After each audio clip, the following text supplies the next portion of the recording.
Комбинированный фрезерно-сверлильный станок JMD-18. Большой прецизионный крестовый стол с регулируемыми клиновидными планками. Головка с возможностью поворота на 360 градусов. Регулируемое число оборотов.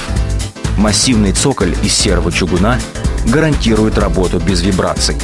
Полезная мощность двигателя 1,5 киловатта в режиме продолжительной нагрузки в течение всего рабочего времени.